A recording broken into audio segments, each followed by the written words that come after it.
One of those was the Kemper Profiler, and the other was the Axe-Fx 3, and they were both doing a digital recreation of the Friedman BE100 amplifier. And I'm going to tell you towards the end of the video which was which, because it's just sort of fun to do the guessing game. Or do you hate that guessing?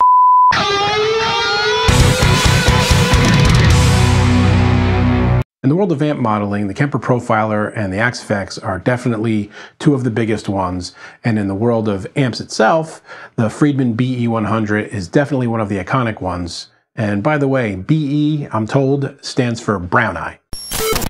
Ew. The Friedman amp is one used by George Lynch, Jerry Cantrell of Alice in Chains, Richie Sambora from Bon Jovi, Joe Bonamassa, who I hear kind of sucks, and so many others. It's a tube amp that the company says is the epitome of British tone.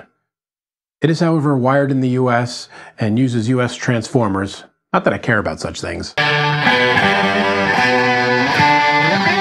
So for the comparison song, the one that was the Kemper model was a premium model from Burt Melendijk, and it is plugged into a 2x12 Bogner cabinet and mic'd up with a Neumann U47 and a trusty old SM57. For the Axe-Fx model, I pulled up the same amp and have the same basic EQ settings with everything on 12 and went through the same cabinet and mic combination. You've already heard it all in the mix, so let me play a little bit of it just by itself here. Again, I'll do the A and B, so it'll be the same. A here will be the same as it was in the mix, and as will B.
So in every instance there, the solo stuff and in the mix, A was the Fractal Axe-Fx and B was the Kemper.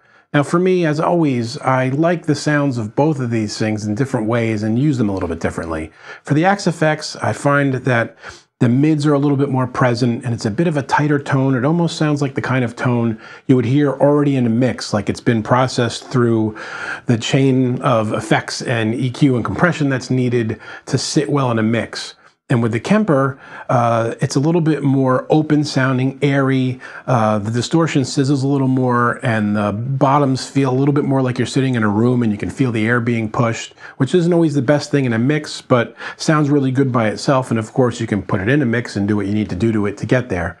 So depending on what you like, let me know what you think in the comments below. And if you have any questions or comments, anything else you'd like to see me do like this, let me know and I'll get back to you as soon as I can. And until next time, guys, keep making great music. Hey friends, don't forget to subscribe and turn on notifications. It makes the whole world better.